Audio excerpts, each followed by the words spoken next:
Hello friends, welcome back to my YouTube channel. आपको पता होगा कि पिछले दिनों यूपीएस का गजट नोटिफिकेशन सरकार लेकर के आई थी। उसके बाद उसका जो है ड्राफ्ट तैयार हुआ और ड्राफ्ट पे आपको फीडबैक के लिए 17 फरवरी तक टाइम दिया गया था। उसके लिए मैंने एक अलग से वीडियोस बना रखा है। तो अगर अभी तक आपने उस पर अगर फीडबैक नहीं दिया है तो अपनी ईमेल आईडी के मेल बॉक्स में जा कर के उस पर दिए गए ईमेल आईडी पे अपना जो है पॉइंट वाइज फीडबैक ज़रूर दें, ताकि सरकार को इससे पता चलेगा कि कर्मचारियों में कितनी चिंता है पेंशन को लेकर के, यूपीएस के प्रति कितनी जो है असंतोष है। तो आप जो है काइंडली यूपीएस के जो ड्राफ्ट है उस पे जो पीएफआरडीए ने जो आपको ईमेल आईडी दिया है उस पे जाकर के अपना फीडबैक देना ना भूलें। तो जैसा कि आपको पता है कि समाचार पत्र इतने बढ़ा चढ़ा करके और जितने भी एजेंसीज है, समाचार एजेंसीज बढ़ा चढ़ा के बता रही है कि यूपीएस बहुत लाभकारी है।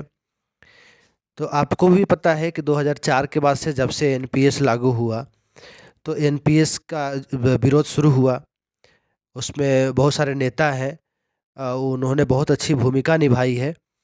तो आपको भी उनका साथ देना चाहिए। जैसा कि आपको पता है कि 2004 के बाद से लगातार जो है कर्मचारियों में रोष था कि हमको एक जो है एश्योर्ड पेंशन चाहिए। सरकार ने एनपीएस के विरोध को देखते हुए, जैसा कि आपको पता है कि ये जो मुद्दा था चुनावी भी मुद्दा बन गया। उसके बाद ओपीएस और एनपीएस को मिला करके सरकार ने कर्मचारियों को रोष को दबाने के लिए यूपीएस लाया, यूनिफाइड पेंशन स्कीम। तो इसमें जो है कितना भ्रम की स्थिति बनी हुई है। इस गजट में कोई चीज़ का क्लियर नहीं है। आपकी जैसे एनपीएस में कंट्रीब्यूशन होती थी, तो जो लोग एनपीएस से यूपीएस में स्विच करेंगे वो फिर वापस जो है एनपीएस में नहीं आ पाएंगे। तो जैसे एनपीएस में आपका कंट्रीब्यूशन होता था वैसे ही सेम सेम 10% आपका यूपीएस में कंट्रीब्यूशन होगा। ओल्ड पेंशन स्कीम में आपका जो कंट्रीब्यूशन नहीं होता था, इसमें जो है लमसम अमाउंट की बात कम की गई है। आपका जो कंट्रीब्यूशन है उसका कंट्रीब्यूशन का कहीं कोई जिक्र नहीं है कि आपको वो कभी रिटर्न होगा कि नहीं होगा। एनपीएस में है आपकी जो रिटर्न 40% में पेंशन मिलेगी, मार्केट लिंक्ड रिटर्न है। तो उस वहाँ पे अनिश्चितता बनी हुई थी, तो उसको जो है एश्योर्ड पेंशन के लिए यूपीएस सरकार ने लाया। लेकिन यूपीएस में भी सिर्फ कन्फ्यूजन कर्मचारियों के जिम में आया।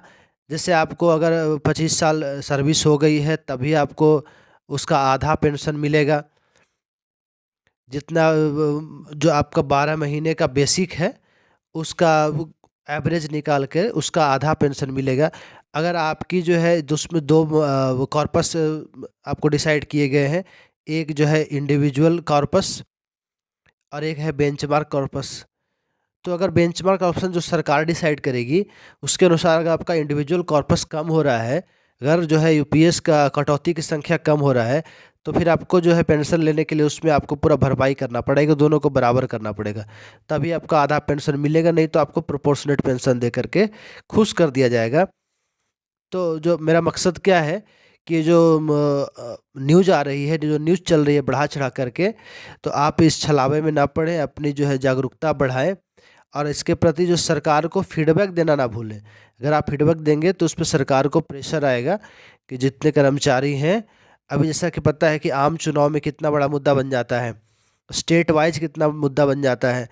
तो आप जो है इसको अपनी तरफ से फीडबैक आप दीजिए, उसका लिंक मैं डिस्क्रिप्शन में डाल दूंगा कैसे फीडबैक देना है।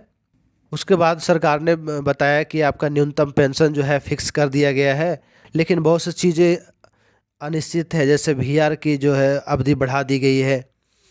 तो ये सारी चीज़ें सरकार ने जो है फिक्स की है। तो आपको जो है कभी भी आप अगर एनपीएस में है यूपीएस में जाना चाहते हैं तो बहुत सी चीज़ों को आप विचार करें कि आप एनपीएस से यूपीएस में जाएं। आपको एक पोर्टल खोला जा रहा है 31 अप्रैल से पहले। एक पोर्टल 31 अप्रैल 2025 से पहले एक पोर्टल खोला जाएगा। उस पोर्टल पे आपको स्विचिंग की ऑप्शन दिया जाएगा कि आप जो है एनपीएस से यूपीएस में स्विच करना चाहते हैं तो कीजिए। जितने नए कर्मचारी होंगे उनके लिए भी दो ऑप्शन खुला रहेगा, एक एनपीएस एक यूपीएस। अगर आप एनपीएस से यूपीएस में चले जाते हैं तो उधर से आपको जो है वापस आने का रास्ता नहीं है।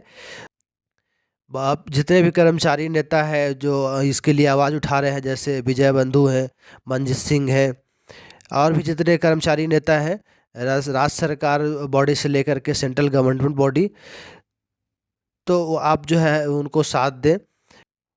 जैसा कि आपको पता है कि ये जो यूपीएस का जो स्कीम है, आपको केंद्र सरकार के कर्मचारियों के साथ साथ धीरे धीरे राज्य सरकार के कर्मचारियों को भी दिया जाएगा।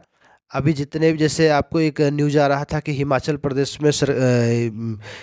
प्रदेश सरकार ने जो ओपीएस बहाली किया था, तो उसमें केंद्र सरकार को ये दबाव आ रहा है कि आप जो है यूपीएस लागू कीजिए। तो फिर ये चीज़ें आपको यहीं पे ध्यान देना होगा कि सरकार, ऐसा नहीं है कि सेंट्रल गवर्नमेंट जो आप एम्प्लॉयज़ हैं तो उसके लिए वो धीरे धीरे जो एक स्टेप है कि आपको सेंट्रल गवर्नमेंट के बाद फिर स्टेट गवर्नमेंट बॉडीज़ में ये चीज़ें लागू हो जाएगी। तो आप अगर सरकारी कर्मी स्टेट बॉडीज़ के हैं, सेंट्रल गवर्नमेंट बॉडी के हैं, तो आप अपनी फीडबैक देना ना भूलें। अगर आप जो है पब्लिक डोमेन है, अगर आपको लगता है कि यूपीएस जो है एक बेहतर स्कीम नहीं है, क्योंकि आपके, अगर आप सर्विस नहीं कर रहे तो आपके आने वाले जितनी पीढ़ी है सर्विस करेंगे, तो आप भी अगर उस पर फीडबैक देना चाहते हैं तो पीएफआरडीए के दिए गए ईमेल आईडी पे जाकर के अपना फीडबैक दे सकते हैं। तो जितने भी अपडेट्स आते रहेंगे उसके बाबत हम लोग चर्चा करते रहेंगे। तो आज के लिए इतना ही था। यूपीएस को समाचार पत्रों द्वारा बढ़ा चढ़ा के बताया जा रहा है, लेकिन अपनी जो है आप व्यक्तिगत विवेक के साथ आप काम करें। और मिलते हैं अगले वीडियोस में। अगर आप चैनल पे नए हैं, चैनल को सब्सक्राइब कीजिए।